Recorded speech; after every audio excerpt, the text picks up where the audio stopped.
Now hey guys, welcome back to the channel and another Swish 001 video. Now today we are actually back here in the X-Plane Flight Simulator, and today let's actually go to the northeast of the United States of America. We're actually at the airport of Manchester, Boston, and with Manchester, Boston, I don't mean the city in Manchester, UK, and I don't mean the city of Boston in Massachusetts either. Massachusetts? I'm not even gonna try here. No, this is Manchester, Boston Regional Airport, and it belongs to the city of Manchester. Whatever. Now today we are on board a special plane, I would say. As you can see, this has the Air Force One livery on it. You know, the 747-2 that's flying the president all around the world. But no, this is definitely not a 747-2. This is a 757. And that is because this is actually not the Air Force One, but the Air Force 2. Yes, indeed, this is a Boeing C-32, which is a modified version of the 757. And this one is not flown around by the president usually, but it's actually used by the US Vice President, which by the way is Mike Pence at the moment. And a little fun fact is that any plane is called the Air Force 2 when the Vice President is on board, and I guess when the normal president is on board, which in this case is Donald Trump, then any plane is the Air Force 1 as far as I can tell. And there's actually a space shuttle taking off. Yeah, that's just Manchester, Boston Regional Airport things, I guess. So yes, even this Boeing C-32 could be Air Force 1, and also the 747-2 that's often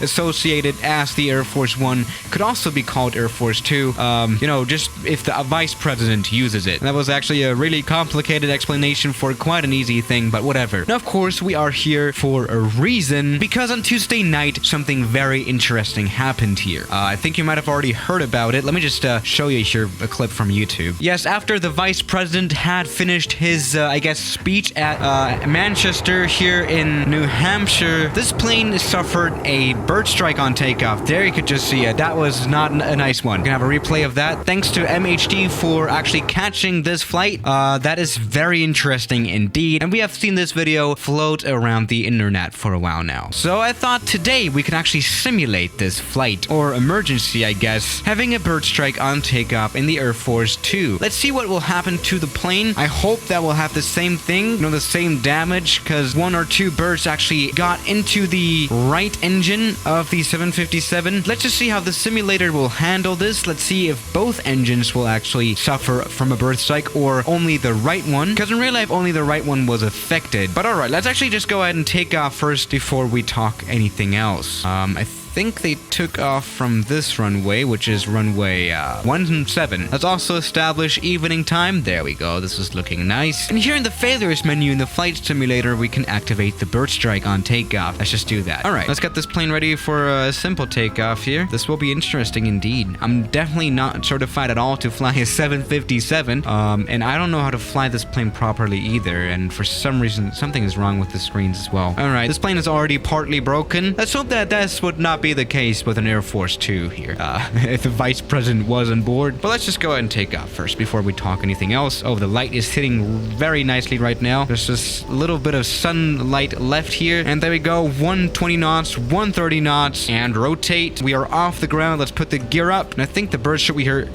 Oh no, this is bad now. Okay, we have actually a very major fire in the right engine already. That is really not good. The right engine has already died. Oh no. Let's stop climbing immediately and see how well we can establish a stable flight, which does work quite well. Okay, so one thing that is nice here is that only the right engine failed, just like in real life, but I guess we have a little bit more damage here in the right engine because it's completely stopped in a second. Jesus Christ. Okay, let's shut it off and get this fire off. Come on. Yeah, there we go. The extinguishers are out and the fire has stopped. Now what we have to care about is actually getting this plane landed on the ground, which shouldn't be that much of a challenge, right? Let's go ahead and get the vice president landed safely. Let's do this as quickly as possible. I don't want to waste time because I'm not liking how the 757 flies right now in these conditions. We have almost zero wind, so let's just return right back to the airport, as this is an emergency, and especially because the vice president is on board, we obviously have priority. Okay, there we go. Now, we don't really know what exactly happened on the flight because it's obviously military. I can't really tell you if the engine shut completely off, but it didn't look like it did. By the way, let's get this plane ready for the landing. We're already on base final. Yeah, VFR flight in the Boeing 757 Air Force 2. There we go. All right, I'm approaching at a little bit of a higher speed because I want to give the lowest thrust possible here on the landing so that we don't have, you know, the differential thrust problem where we'll turn to the right because only our left engine is working. I hope that explanation made kind of sense. Yeah, we're running both engines at idle power now, and we're coming in just very nicely, actually. There we go. The flight simulator also rated this as a great landing here at Manchester, Boston, New Hampshire. There we go. That was actually a really good landing, wasn't it? Or maybe we were a little fast on the touchdown, which made it seem a little rough, but there we go. This was perfect. Let's check out the takeoff itself and the bird strike. I guess we can have a replay of that. Oh, there we go. We got bird strike. It was actually a really aggressive takeoff there, but there we go. I was, you know, obviously trying to stop climbing to maintain stable speed because I felt the plane really failing. If I would have tried climbing more and more, then we would have stalled out and died, which is not what you want to do, right? Okay, let's check out the landing itself. Again, we were coming in quite nicely at a little bit of a high speed, but again, that was required to get around the differential thrust that we had.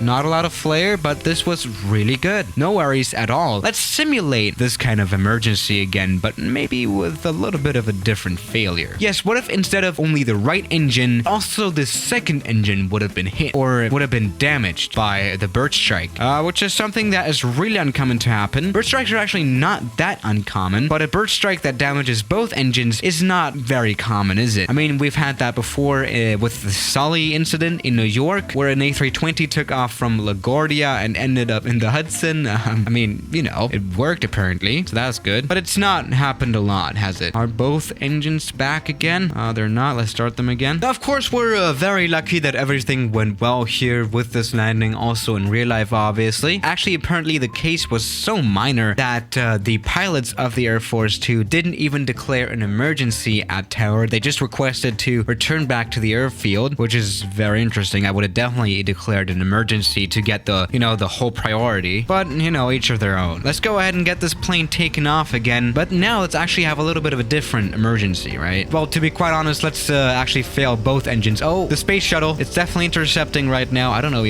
what's going on here in the flight simulator, to be quite honest. Let's go ahead and get this plane taken off. There we go. We're fast and alive. Very, very nice. But now something happens that's not very nice. Oh no, bird strike, but it's only strike one of the two engines. Let's fix that. Engine fire 2. There we go. Now we have lost both engines, and this is not good. Not good at all. All right, we'll now have to die, actually. No, I'm not even joking at this point. What are we gonna do? I guess we're gonna end up in the trees. I guess we can make this as smoothly as possible, but this is definitely not a smooth landing. Yeah, we're wasted. Honestly, I don't even know. Would this be a fatal crash? I mean, the trees here, they're pretty soft. Does that make sense? In a larger airliner like this kind of landing would not be that much of an issue, would it? I don't even know. I don't think so. But this definitely failed. Let's do this again. That's kind of cool, though. Here we have the vice president actually taking a look at the engine itself, and the pilot next to him, not very amused. Interesting fun fact, by the way, is that the vice president then, of course, had to return to Washington that night. So what they did is they brought a C-17, which is not that much of a comfortable plane, to Manchester, and well, that C-17 by Boeing brought him home, which is definitely something that doesn't happen every day. Let's do this again, but maybe a little bit more successful now. Now, another fun fact is that this is not the only time that the vice president had unluck with planes. For example, one time his 737 skidded off the runway, which is really not good. Let's go ahead and get this plane taken off, though. Something I don't really like here about this flight simulator is that when engines have fire on them, then the engines totally die immediately, which is why we had to die as well, I guess. Let's go ahead and get this plane taken off, but then something not good happens. Oh no, what is happening? One engine down, second engine down, and rammer turbine has to come out immediately because we desperately need it in order to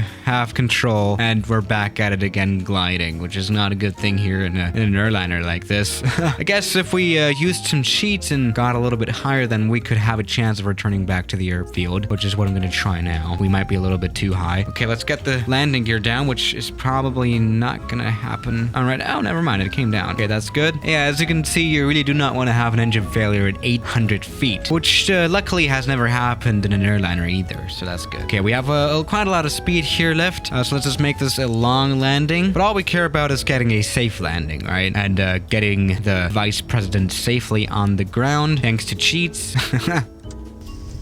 Alright, that was an acceptable landing, not that much nose flare, not only -1 degree, but this wasn't a right touchdown. Let's get this plane stopped as well, because that's quite important as well, isn't it? Alright, so this was another successful landing here in the 757. Oh, it's not a 757, it's a Boeing C-32, isn't it? Now, what's now going to happen to the plane? I don't necessarily know. Again, this is military aviation, it's not public. I guess right now it's being repaired at Manchester Boston Regional Airport, because this whole thing only happened on the night of a Tuesday, so I'm very much suggesting that the plane is still standing over there and it's getting its engines repaired, which actually shouldn't be that much of a deal, right? Now, by the way, I'm keeping out all the political stuff that's going on. Mike Pence might be a little bit of a controversial person. I don't know. I'm not a Trump supporter, obviously. I'm not a Pence supporter either. I don't live in the US, so I don't really have a right to care about all that stuff. Again, each of their own. But, you know, on this channel, we like to talk about airplanes